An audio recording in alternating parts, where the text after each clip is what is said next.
യേശു ആരിലും വലിയവൻ വലിയവൻ. യേശു യേശു ആരിലും വലിയവൻ വലിയവൻ. ആരിലും വലിയവൻ വലിയവൻ. സൗഖ്യദായകൻ പാപമോചകൻ. സൗഖ്യദായകൻ പാപമോചകൻ. യേശുവേകരക്ഷകൻ. യേശുവേകരക്ഷകൻ. കരുണാമയൻ സ്നേഹഗായകൻ. കരുണാമയൻ സ്നേഹഗായകൻ. യേശു യേശു ആരിലും വലിയവൻ വലിയവൻ. ആരിലും വലിയവൻ വലിയവൻ.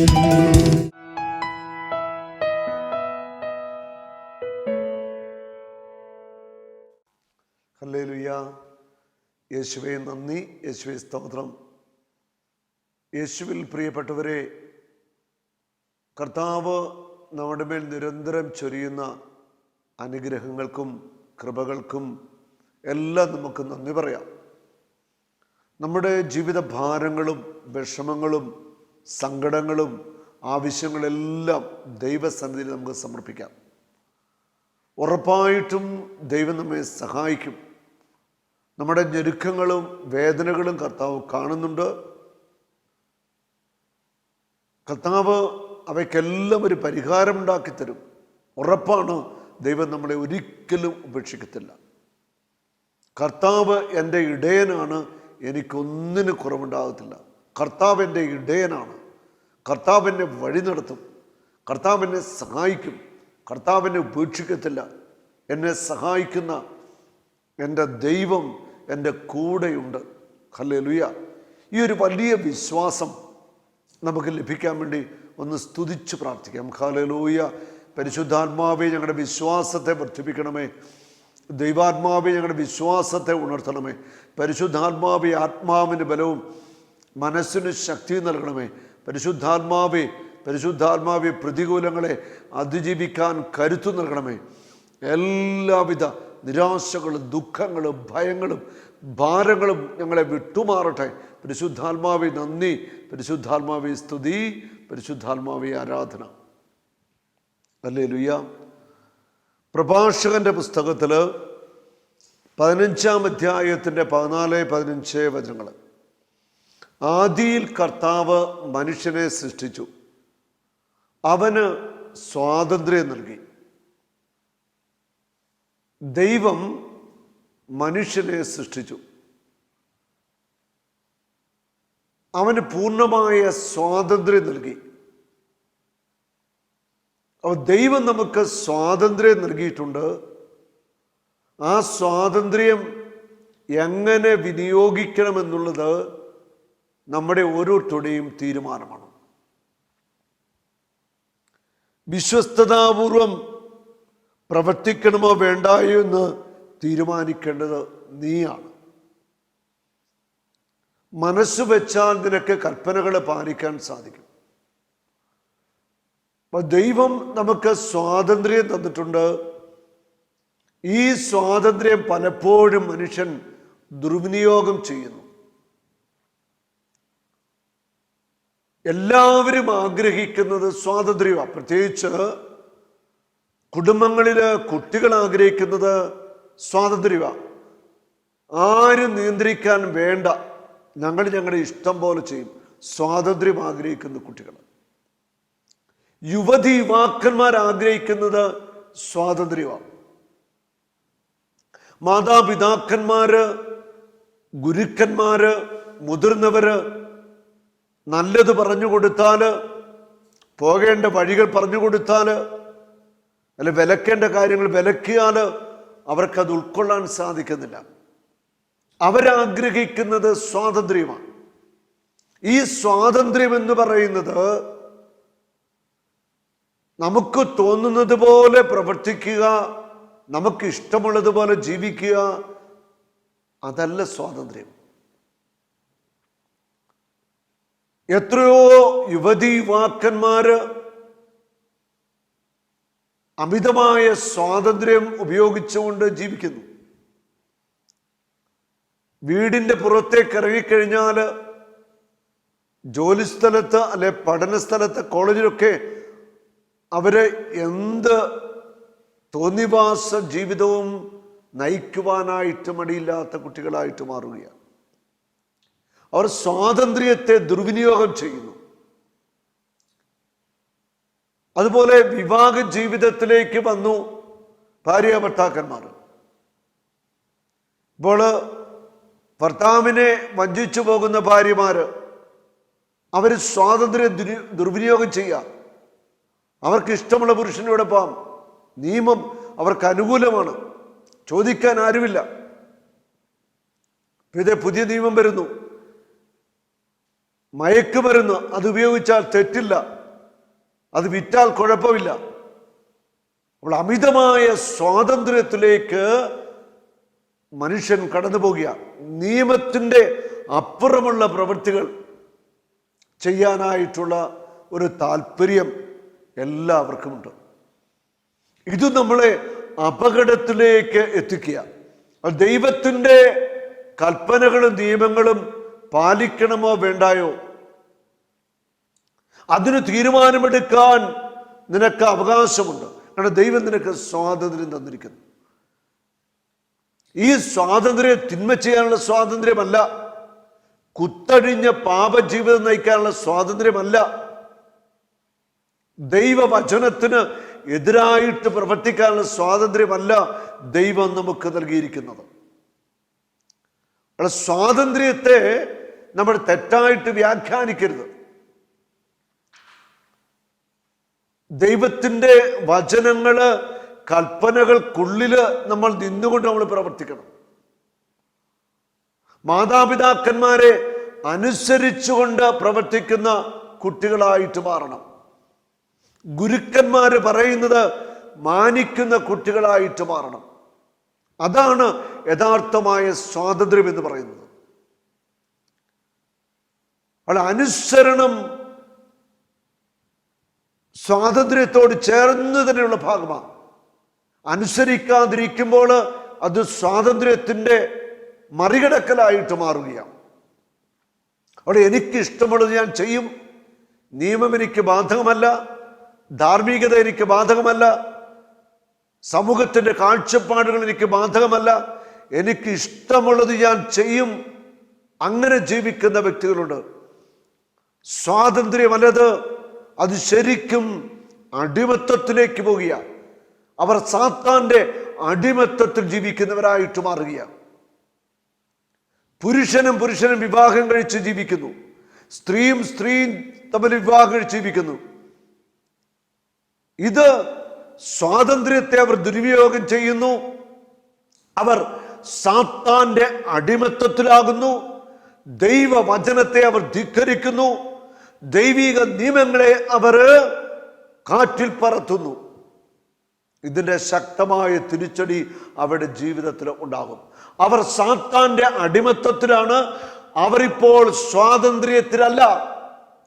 അവർ വിചാരിക്കുന്നു അവരിഷ്ടമുള്ള രീതിയിൽ ജീവിക്കുന്നു, ഇഷ്ടമുള്ള സുഖം അനുഭവിക്കുന്നു.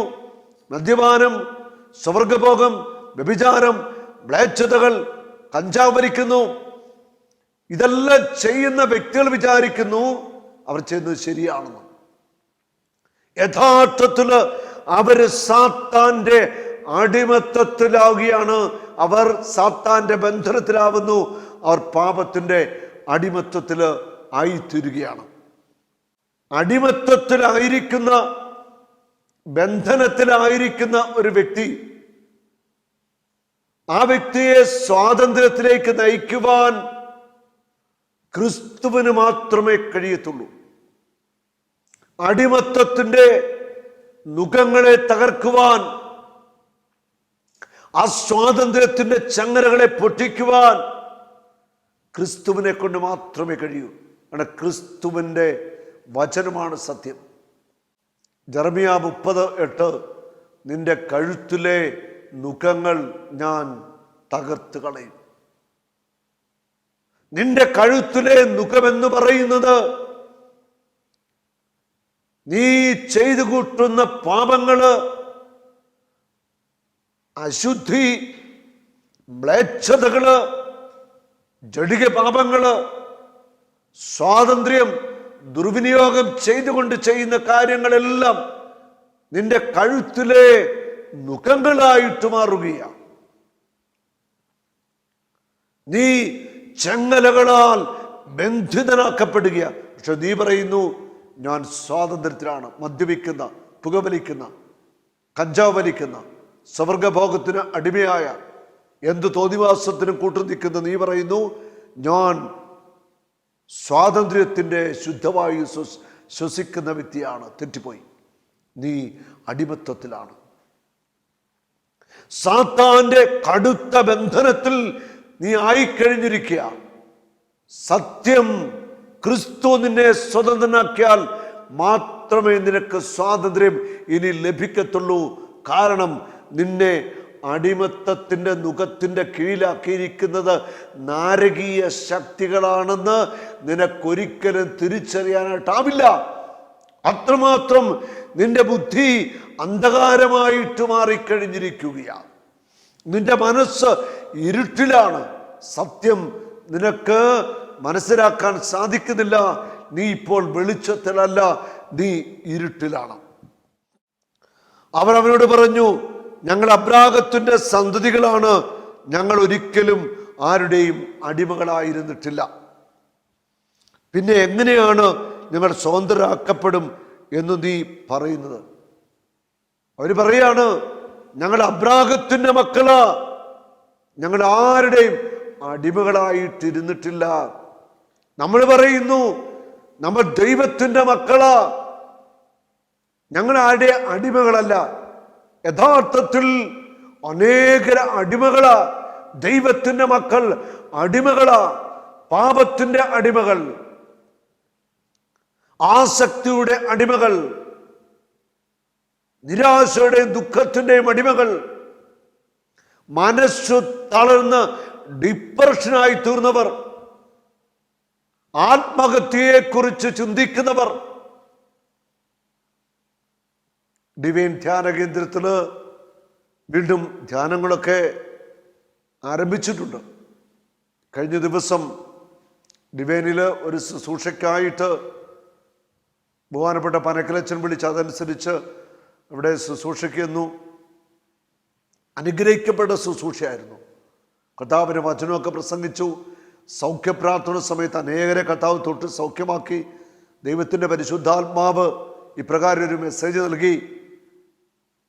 ആത്മഹത്യ ചെയ്യുവാനായിട്ട് തീരുമാനിച്ചൊരു വ്യക്തി ഈ സമൂഹത്തിലുണ്ട്. ആ വ്യക്തിക്ക് കർത്താവ് വിടുതൽ കൊടുക്കുന്നു. ശുശ്രൂഷ കഴിഞ്ഞ് അനേകർ പ്രാർത്ഥിക്കാൻ വന്നു.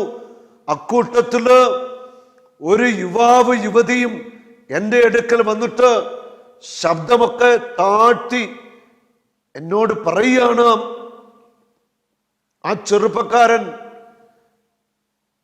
ഞാൻ എയ്ഡ്സ് രോഗിയാണ്, HIV പോസിറ്റീവാണ്, മക്കളില്ല. ആ ചെറുപ്പക്കാരന്റെ ഭാര്യ പറയുന്നു, ഈ മനുഷ്യൻ ആത്മഹത്യ ചെയ്യുവാനായിട്ട് തീരുമാനിച്ചിരിക്കുകയാണ്. നോക്കൂ, മനസ്സിന്റെ താളം തെറ്റിയെന്ന് പറയാം. ഡിപ്രഷനായി, മനസ്സ് തകർന്നു. പാപത്തിന്റെ സുഖം അനുഭവിക്കാൻ സ്വാതന്ത്ര്യം ഉപയോഗിച്ചു, ദുസ്വാതന്ത്ര്യം. എല്ലാ വേലിക്കെട്ടുകളും തകർത്തുകൊണ്ട് സ്വാതന്ത്ര്യത്തെ ഉപയോഗിച്ചു. വ്യഭിചാരം, സ്വർഗഭോഗം, മ്ലേച്ഛപാപങ്ങൾ. ഇന്ന് HIV പോസിറ്റീവാണ്. മുൻപിൽ മരണം, മരണത്തിൻ്റെ കരങ്ങള് ആ വ്യക്തിയെ പിടിച്ചിരിക്കുകയാണ്. വൈദ്യശാസ്ത്രത്തിന് പോലും പൂർണ്ണമായിട്ട് സുഖപ്പെടുത്താൻ പറ്റാത്ത രോഗമാണ്. ഉണ്ടോ? സ്വാതന്ത്ര്യം ദുരുപയോഗിച്ചതിൻ്റെ തിക്തഫലം ആ ചെറുപ്പക്കാരൻ അനുഭവിക്കുക. എന്നോട് പറയുകയാണ് മനുഷ്യൻ, ഞാൻ ആത്മഹത്യ ചെയ്യുവാനായിട്ട് തീരുമാനിച്ചിരിക്കുകയാണ്. അല്പസമയം ഞാൻ സംസാരിച്ചു. ഞാൻ അത് അങ്ങനെ ചിന്തിക്കരുത്. കർത്താവ് നിന്റെ ജീവിതം ഏറ്റെടുത്തു കഴിഞ്ഞു, നിനക്ക് വിടുതൽ നൽകും. അല്പസമയം സംസാരിച്ച് ആ മകന് വേണ്ടി ഞാൻ പ്രാർത്ഥിച്ചു. അവനും ദൈവത്തിന്റെ മകനല്ലേ? അതെ. ഇവിടെ പറയുന്നു, ഞങ്ങൾ അബ്രാഹത്തിന്റെ സന്തതികളാ, ഞങ്ങൾ ആരുടെയും അടിമകളായിരുന്നില്ല, ഞാനും നിങ്ങളുടെ ദൈവത്തിന്റെ മക്കളാ. പക്ഷെ ദൈവത്തിന്റെ മക്കളിൽ അനേകരിന്ന് സാത്താന്റെ അടിമത്തത്തിലാ, സാത്താന്റെ ബന്ധനത്തിലാ, അടിമകളാ. നിഷേധിക്കാൻ പറ്റുമോ? പറ്റത്തില്ല. അനേകര് സാത്താൻ ചെങ്ങലക്കിട്ട് പൂട്ടി അവന്റെ സ്വന്തമാക്കി വെച്ചിരിക്കുക. മനസ്സിൽ ഇരുട്ട്, ചിന്തകളിൽ ഇരുട്ട്, ബുദ്ധിയിൽ ഇരുട്ട്, ബുദ്ധിയിൽ തിന്മ, ജഡികതയ്ക്ക് അടിമപ്പെട്ട് കുത്തഴിഞ്ഞ ജീവിതം നയിക്കുന്നു. ഇതല്ല സ്വാതന്ത്ര്യം. യഥാർത്ഥ സ്വാതന്ത്ര്യം എന്ന് പറയുന്നത് അത് പരിശുദ്ധാത്മാവ് നമുക്ക് തരണം. ദൈവത്തിന്റെ ആത്മാവ് നമ്മളെ ഉള്ളിൽ വസിച്ചുകൊണ്ട് നമ്മളെ നയിക്കുന്നതാണ് യഥാർത്ഥ സ്വാതന്ത്ര്യം. പരിശുദ്ധാത്മാവ് നയിക്കുന്നത് സ്വാതന്ത്ര്യത്തിലേക്കാണ്. ഹല്ലേലൂയ. കാറ്റ് എവിടെ നിന്ന് വരുന്നെന്നോ എവിടേക്ക് പോകുന്നെന്നോ അറിയുന്നില്ല. കാറ്റ് വരും, കാറ്റിനാൽ നയിക്കപ്പെടുക. അതാണ് യഥാർത്ഥ സ്വാതന്ത്ര്യം. ദൈവത്തിൻ്റെ വചനമനുസരിച്ച്, പരിശുദ്ധാത്മാവിൻ്റെ ഇഷ്ടമനുസരിച്ച് നമ്മൾ മുൻപോട്ട് ജീവിച്ചു. അതാണ് യഥാർത്ഥ സ്വാതന്ത്ര്യത്തിലുള്ള ജീവിതം. അല്ലാത്ത ജീവിതം അടിമത്തത്തിലുള്ള ജീവിതം തന്നെയാണ്. ഞങ്ങൾ സ്വതന്ത്രരാക്കപ്പെടുമെന്ന് പറയുന്നത് യേശു പ്രതിവച്ചു, സത്യം സത്യമായി ഞാൻ നിങ്ങളോട് പറയുന്നു, പാപം ചെയ്യുന്നവൻ പാപത്തിന്റെ അടിമയാണ്. നീ പാപം ചെയ്യുന്ന വ്യക്തിയാണോ? നീ പാപത്തിന്റെ അടിമ. ഏത് പാപം ചെയ്യുന്നോ അതിന്റെ അടിമയാണ്. സ്വർഗഭോഗി സ്വർഗഭോഗത്തിന്റെ അടിമയാണ്. വ്യഭിചാരി വ്യഭിചാരത്തിന്റെ അടിമയാണ്. മദ്യപാനി മദ്യപാനത്തിന്റെ അടിമയാണ്. കള്ളം പറയുന്നവൻ നുണയുടെ അടിമയാണ്. മോഷ്ടിക്കുന്നവൻ അതിൻ്റെ അടിമയാണ്. ഏത് പാപം ചെയ്യുന്നോ ആ പാപത്തിലേക്ക് നിന്നെ നയിക്കുന്ന ഒരു പിശാചുണ്ട്. ആ തിന്മയുടെ അടിമത്വത്തിലാ നീ. ഇതിൽ നിന്ന് സ്വാതന്ത്ര്യം നൽകുവാൻ രക്ഷകനായ യേശു ക്രിസ്തുവിന് മാത്രമേ കഴിയത്തുള്ളൂ. മറ്റാർക്കും കഴിയില്ല. അതാ യേശു വ്യക്തമായിട്ട് ഉറപ്പിച്ചു പറഞ്ഞത്, ഞാനാണ് നിങ്ങൾക്ക് സ്വാതന്ത്ര്യം നൽകുന്നത്. കുരിശിലെ മരണത്തിലൂടെ മാനവരാശിക്ക് മുഴുവൻ സ്വാതന്ത്ര്യം അവൻ നേടിക്കഴിഞ്ഞിരിക്കുക. സാത്താന്റെ ചങ്ങലകളെ, കോട്ടകളെ അവൻ തകർത്തു കഴിഞ്ഞു. സത്യം സത്യമായി ഞാൻ നിങ്ങളോട് പറയുന്നു, പാപം ചെയ്യുന്നവൻ പാപത്തിന്റെ അടിമയാണ്. അടിമയെക്കാലവും ഭവനത്തിൽ വസിക്കുന്നില്ല. അടിമയ്ക്ക് ദൈവത്തിന്റെ ഭവനത്തില് വസിക്കാൻ സാധിക്കത്തില്ല.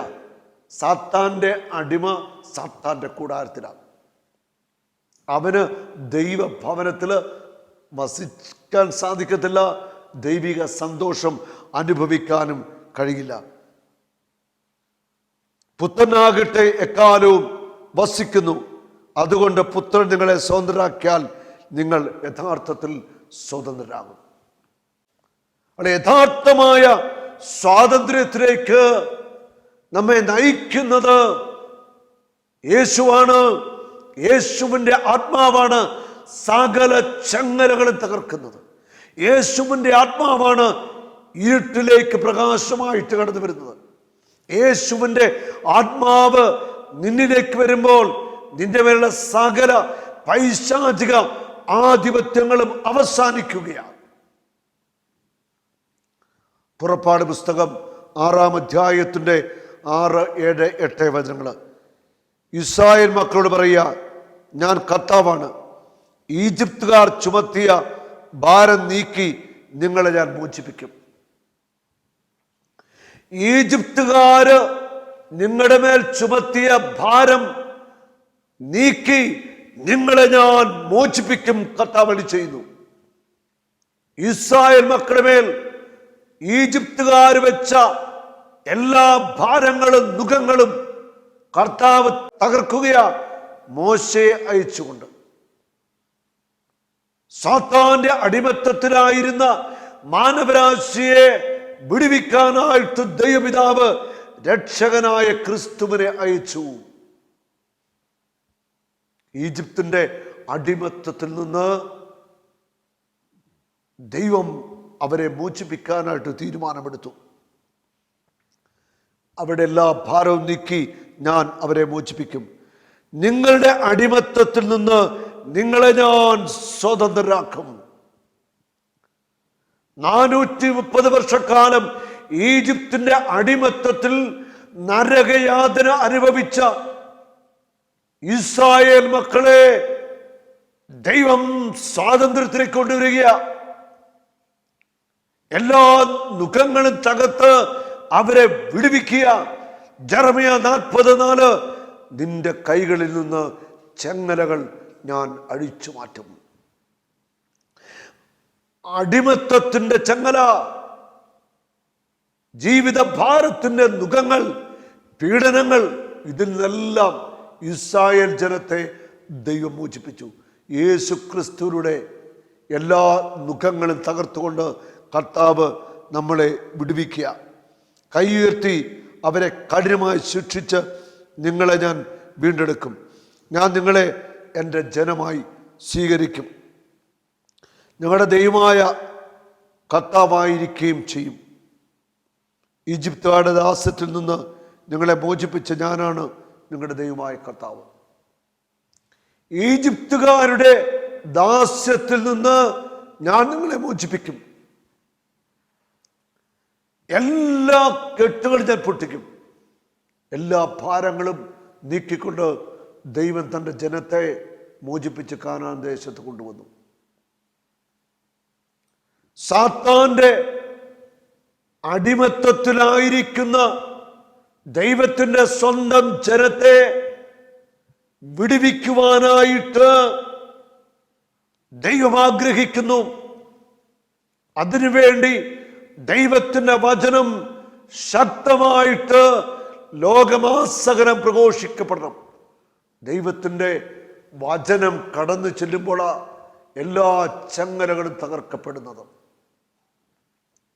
സാത്താന്റെ നുഖങ്ങൾ തകരുന്നത് വചനം കടന്നു വരുമ്പോഴാണ്. ബുദ്ധിയിലെ അന്ധകാരം മാറുന്നത് ദൈവത്തിന്റെ വചനം കടന്നു വരുമ്പോഴാണ്. അത് ശക്തമായിട്ട് ദൈവത്തിന്റെ വചനം ലോകമാസകലം പ്രഘോഷിക്കപ്പെടണം. അതിലൂടെ മാത്രമേ യഥാർത്ഥമായ സ്വാതന്ത്ര്യം മാനവരാശിക്ക് ലഭിക്കത്തുള്ളൂ. ഹല്ലേലൂയ. നിനക്ക് തിരഞ്ഞെടുക്കാൻ സ്വാതന്ത്ര്യമുണ്ട്. ജീവൻ വേണമോ മരണം വേണമോ തിരഞ്ഞെടുക്കാം. നല്ലത് വേണമോ തിന്മ വേണമോ നിനക്ക് തിരഞ്ഞെടുക്കാം.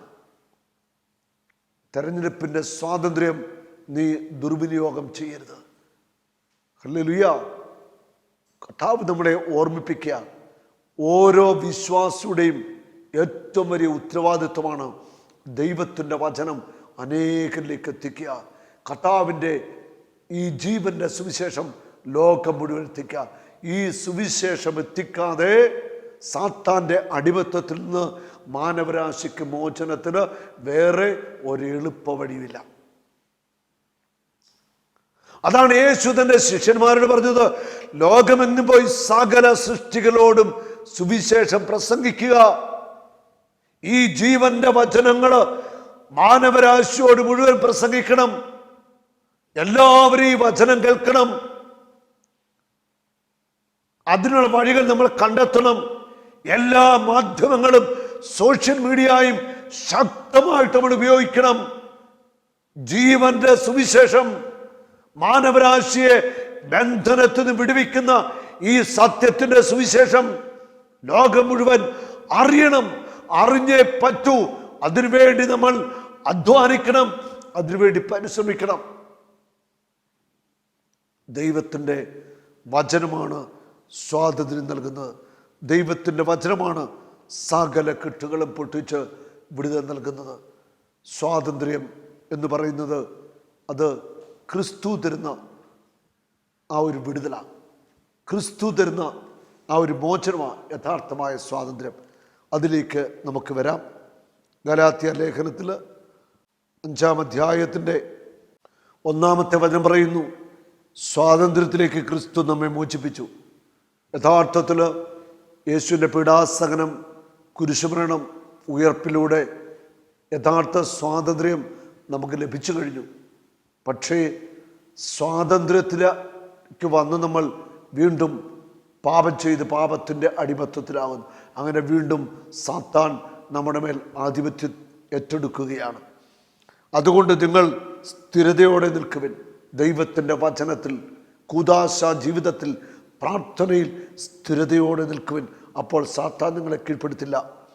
അടിമത്തത്തിൻ്റെ നുകത്തിന് ഇനി നിങ്ങൾ വിധേയരാകരുത്. സാത്താൻ്റെ അടിമത്തത്തിലേക്ക് വീഴുന്ന ഒരു പാപാവസ്ഥയിലേക്കും പോകരുത്.